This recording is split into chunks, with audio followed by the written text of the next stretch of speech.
s'est engagé dans cette aventure. Oui, merci. Donc en effet, quand on voit sur la présentation de Caroline, il y a en effet cette histoire de cible avec les entreprises, les citoyens, le monde de l'enseignement supérieur, recherche, le monde culturel et évidemment les collectivités. Donc la métropole est déjà dans cette démarche de design plutôt des liens internes et va mettre en place son POC qui a une vraie ambition de créer un laboratoire de design des services publics. On a discuté ce matin sur cette notion de co-élaboration, de co-construction et pas de collaboration tout court. C'est exactement dans cet esprit-là de faire du design de services publics, de politique publique pour les co-construire ensemble, les faire évoluer. Donc il y a cette démarche qui existe, donc la métropole a voté dernier conseil, le fait de partir dans un programme qui s'appelle la Transfo, qui est un programme avec une association qui s'appelle la 27e région, programme de recherche-action dans lequel certaines communautés, certaines collectivités sont déjà parties. Et donc ce programme, on va le démarrer en janvier. Et alors pareil, il existe un petit film de 3 minutes fait par la 27e région qui explique la Transfo. Alors par grand Fénéanti, je vous propose de le visionner. En espérant que ce soit celui-là. Excusez-moi.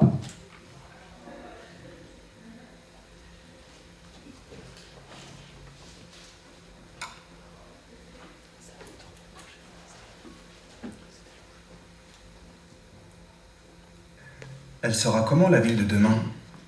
Plus intelligente, plus réactive, plus à l'écoute des mutations de la société.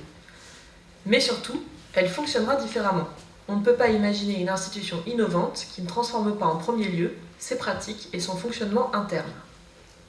La Transfo, c'est un programme de l'association La 27e Région qui accompagne les collectivités locales dans la création d'un laboratoire d'innovation publique en interne. Ok, mais ça sert à quoi un laboratoire d'innovation publique? Un laboratoire d'innovation, ça sert tout d'abord à co-construire les politiques publiques de demain avec les citoyens et les acteurs de la société civile. Au-delà des pratiques classiques de concertation, il s'agit de redonner aux citoyens une place dans la fabrique de l'action publique. Un laboratoire sert aussi de zone neutre pour expérimenter de nouveaux projets avant de les mettre en œuvre, dans une logique d'essai-erreur.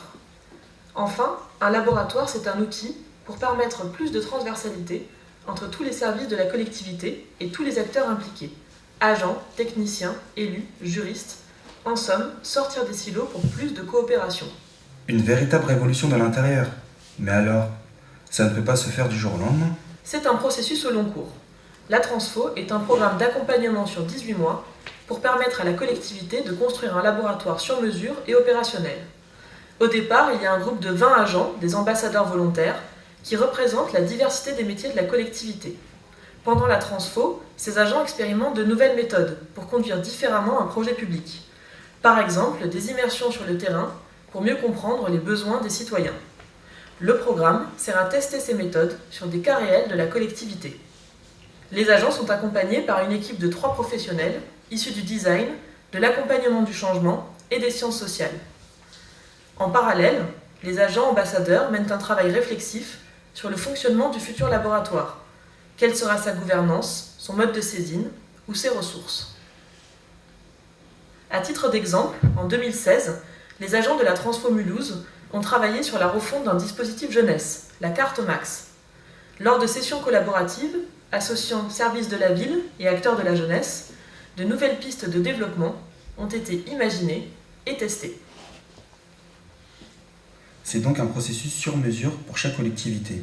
Il n'y a pas de laboratoire qui se ressemble au final. Mais comment peut-on être sûr que ça marche? La Transfo est un programme mené sur 4 ans qui vise à accompagner 10 collectivités. Les temps de partage, appelés intertransfo, permettent aux équipes d'échanger sur leurs avancées ou difficultés. Outils, méthodes et expérimentations sont documentés et partagés sur un site internet commun dans une logique de capitalisation. La Transfo comporte également un volet international. L'ensemble du programme est cofinancé par la fondation Bloomberg Philanthropie et des échanges sont prévus entre collectivités françaises et étrangères. En bref, la Transfo, ça sert à rapprocher agents publics et citoyens pour penser des services publics plus fonctionnels, plus durables et plus ingénieux.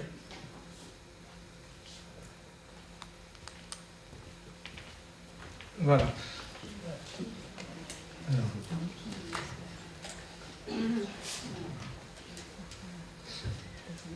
Donc voilà, c'est juste le film, c'est plus facile pour moi, vous avez tout compris, c'est-à-dire qu'il y a vraiment cette notion d'expérimenter, de faire avec, au fond, à la fin de cette période de transfo, créer un laboratoire de design des services publics sur le territoire.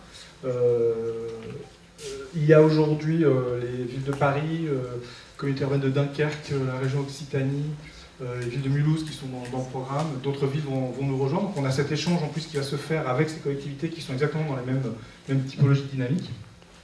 Il y a aussi ce qu'on disait là sur Bloomberg, enfin des échanges qui vont se faire avec des villes étrangères, Tel Aviv, Los Angeles et d'autres, je ne les ai pas toutes retenues. J'avais en même temps un PowerPoint qui reprenait la même chose. Je voudrais juste m'arrêter sur une slide pour faire le lien avec le design. Enfin, c'est quoi la démarche quand on est sur ces logiques justement de design de services publics? Il y a ce schéma-là, il en existe pas mal d'autres, hein. Il y a pas mal de méthodes différentes, et c'est vrai qu'on regardera par rapport au sujet précis sur lequel on travaillera, la méthode dont on peut le faire, mais je trouve que cette représentation est assez utile. Une première phase, alors d'abord, c'est linéaire, mais évidemment, il ne faut pas le raisonner linéaire. C'est des démarches un peu linéaires, mais à chaque fois, elles se re-questionnent, il y a toujours un mode d'itération dans le design qui existe tout le temps. C'est pas le projet qu'on commence de A à Z et qu'on déroule tel quel. Deuxièmement, évidemment, l'usager il est toujours au centre des réflexions, il est toujours intégré, l'usager, l'utilisateur, le citoyen, il est toujours impliqué dans ces sujets. Et la troisième chose, derrière le design, c'est le fait de faire, le fait de toucher les choses et de faire, vraiment de se tester. Ces 5 étapes-là qui quelque part se suivent et se re-questionnent. Une première phase d'empathie, par rapport à un sujet donné, rencontrer le plus de personnes possible, le plus d'acteurs possible, pour par rapport à un sujet, en gros faire une sorte de diagnostic, voir vraiment ce qui se passe, où on en est, etc. Donc vraiment cette notion de divergence. Ensuite on arrive dans une deuxième étape plutôt de define, enfin, donc de convergence justement à partir de ce diagnostic-là, arriver sur une problématique, c'est quoi au bout du compte la problématique sur le sujet dont on vient de travailler. Troisième étape, ideate, on rediverge, c'est qu'on se repose la question là de qu'est-ce qu'on peut faire en étant très large, là aussi avec plein d'acteurs, quelles sont les idées qu'on peut avoir pour répondre à ce problème.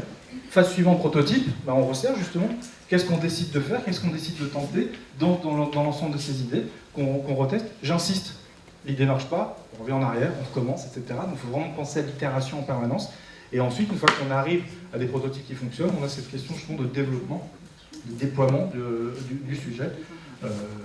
Donc voilà comment on va travailler les questions de design.